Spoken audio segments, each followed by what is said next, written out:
Crimes are caused by perversion. Okay, the world's first profession is prostitution. Okay, that's sexual perversion.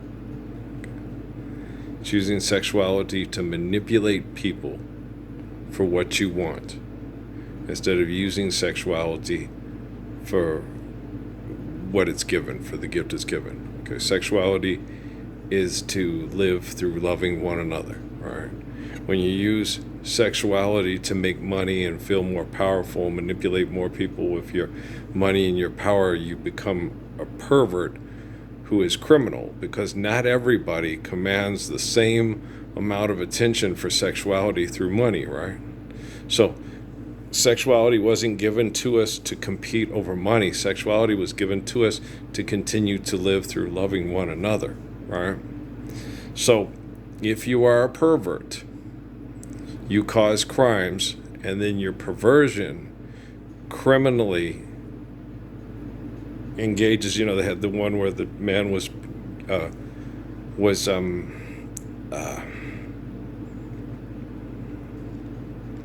executed. Okay, was murdered publicly in an institution. Okay, yes. Institutionalization, indoctrination, and incarceration. Okay, are we? He was exterminated. Okay. Are we free from institutionalization, indoctrination, and incarceration? No. Okay. So there is no justice, because there's no peace. Okay. In order to work in peace, people need to live peacefully, and then you can rest in peace. Okay. No one's going to rest in peace. The reason why that woman and those two young ladies were murdered in 1987 is because we have not established justice of peace through working in peace and resting in peace. Now, the conditions, were we living the Lord's Prayer when Mr. Black murdered those, allegedly, I don't know for sure, murdered those three women, that woman and her two daughters? Okay, were we living the Lord's Prayer? Okay. Now, coming and going as you please. Like I always used to tell my second wife, Amy, you don't have to go, but please stay. You don't have to stay, but please, you don't have to. I would tell her, you can go if you want, but please stay. Let's work it out, and let's make sure that the kids have mom and dad, and this is all they've ever known. And let's try to do this, through all the kids. And for me, it was very frustrating, because she would go out and make more kids. The jerk she made the kid with wasn't around, and I would stay and take care of the kids. And then she'd look for another jerk, and I'm like, God damn it. She'd always find them. Okay? Because when you have people that use money to manipulate, there's always going to be some jerk that will get with the jerks and use money to manipulate to try to make the person who will not manipulate over money feel inadequate. Okay? Trust me, I'm more than adequate. Okay? And so what these people are doing, okay, is fundamentally wrong with our gift of reproduction and the beauty of our gift of life and the gift of time.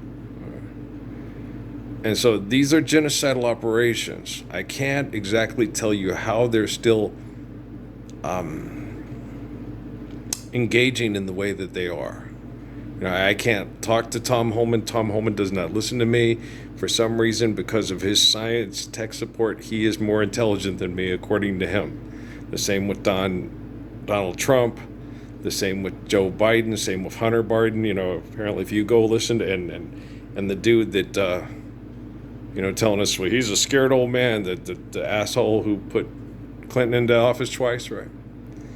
Now, they're so much smarter than me, and they're so much more intelligent than me. They've got everything figured out. They understand the application of physics better than me. They understand eternity than me. They understand causality better than me. There's 2 and 2 is 4. That's a bit, okay? See, there's a reason why that man that ran the psychology department at the University of Chicago, when we sat and talked about Aristotle and Plato and Socrates and the Republic, and I'd never read those things. I just read some of Socrates and connected to them all, and meditation and prayer, that he declared me the most intelligent person he'd ever talked to in his life. Okay.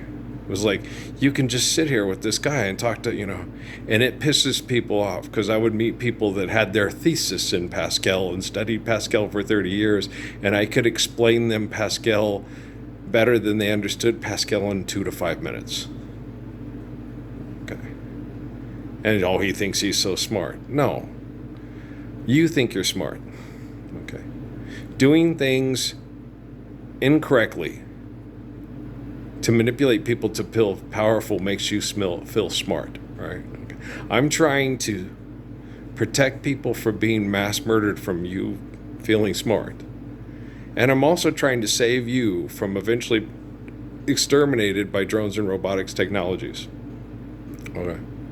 If I save Tom Holman from getting exterminated and he steps up for the Lord's Prayer, just think of all the children I can save from being on the ground, running around in cars, training in a excessive compulsive institutionalization, indoctrination, incarceration center. Okay, I've worked with kids in incarceration. They call me the OG. They call me dad. That pisses people like Tom Holman off. Or you buy into the kids. I don't buy into the kids. I protect the kids from being abused because they don't want to follow the institution, the indoctrination, and be incarcerated into something they're not. Okay, I do not take Mexican kids and tell them you will be a gringo kid or I will incarcerate you. I do not take black kids and say you'll stop talking that mess about being ashy and all that hip hop, that ebonic shit, and you will, or I will incarcerate you. Okay, I'm not that asshole from South Carolina on Fox News. Okay. Just be a human being. If you get to be who you get to be and you get to talk the way you get to talk, and if some of your family be Geechee and I don't know what they be saying, and I have to sit down and go, girl, you're going to have to really help me out with Geechee. I don't understand the Geechee. You're really pretty. I want to know what you're talking about. All right.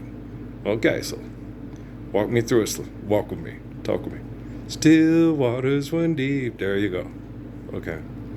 Geechee is not a thing of pride. It's not arrogance. It's not trying to isolate themselves from other people. It's being where they're comfortable and where they're loved. And it's almost like a secret club. It's a safe place. Okay? Do you understand? I hope Tom Holman understands. That would be really nice. That would really help out Christy Nome. Okay. Christy,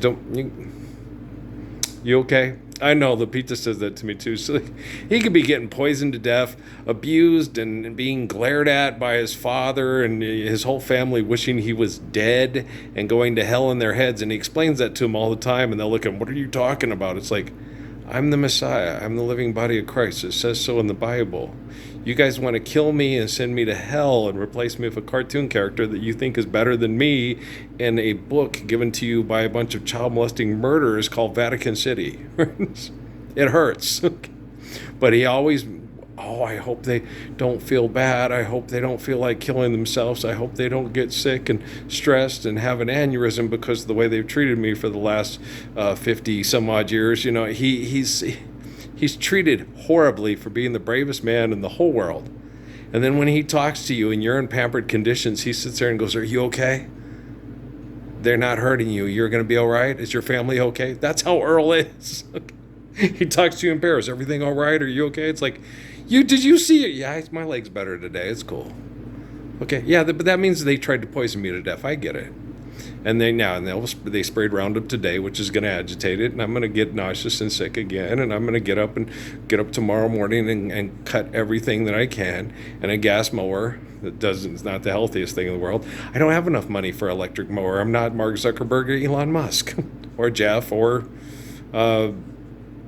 Jeffrey Hinton or Dimas Sasabas for that matter. If I had any of their money, I'd be a hell of a lot more comfortable. I'd be living in the Gila, and I'd ask you if you're okay, and you'd ask me. It's like, I'm getting loving from a woman who likes being affectionate with me, and I don't have to feel self-conscious because I'm detoxing from chemical poisoning. Yeah, she's really sweet. I love her. Okay, thank you. That's as much information I'm going to give you. All right, thank you. You know what I mean?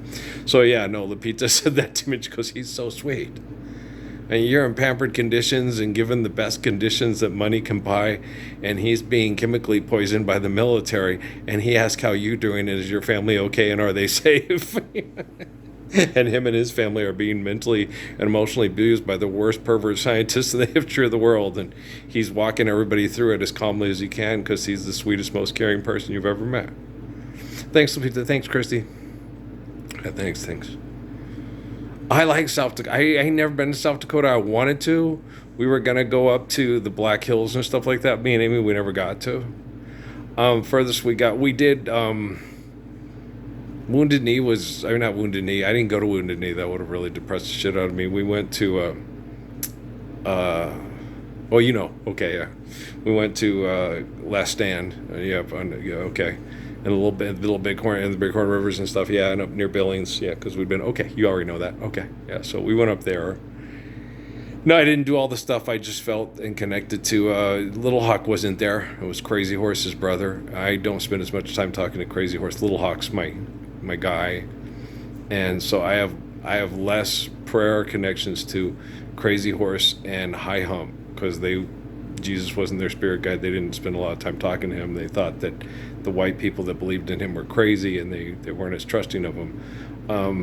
Little Hawk knew Jesus wasn't crazy. It's just people do crazy things, and then they blame Jesus for their crazy, and High Hump and him talked about that. So I have a lot more conversations with High Hump than I do with Crazy Horse, because High Hump and Little Hawk spent more time together when they went in separate things. They when they had to go out and things, High Hump was with Crazy Horse because High Hump was the biggest and the strongest, and Little Hawk was the youngest, and so they went together. And He Dog and Crazy Horse were friends and around the same age and were in the middle, and so they spend, when you have the four directions, you spend the strongest with the one they consider the youngest or the weakest, which was not the case. No, they went after High Hump first, and then went after Little Hawk because they were most scared of Little Hawk because the spirit with him was so. Yeah, everybody says that.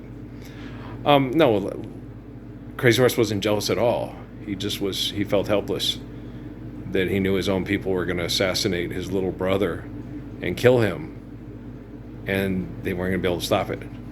They knew it was coming. What are you going to do? Kill? You're going to kill Red Cloud? We don't go and kill people to stop them from trying to assassinate us. We try to talk them into being men, because if you get rid of, it's like the Chicago Bulls. It'd be like Ron Harper injuring Michael Jordan because he wants to play and win the championship. And if Ron Harper had injured Michael Jordan, Ron Harper wouldn't have been able to win the national NBA championship because he'd injured Michael Jordan. You see what I'm saying? And that's what the Oglala did when Red Cloud and No Water assassinated High Hump and Little Hawk. It was just a matter of time before everything. We are what we do, and we get what we deserve. Just the way it is. Like when I talked to old Custer, saying that here was his chance to redeem his relatives and stand up for Little Hawk, and what did Custer do? Same thing Custer's did before. You give them opportunity, they're going to do with it what they do. Life's eternal and grace is infinite. Okay, so hang in there, Christy. It's going to be okay. Tom doesn't listen to me. He's got better tech support than me. Thanks, Christy. Okay, you're good. Okay. All right. Well, you go. Little Hawk. Yeah. His spirit soars like a hawk.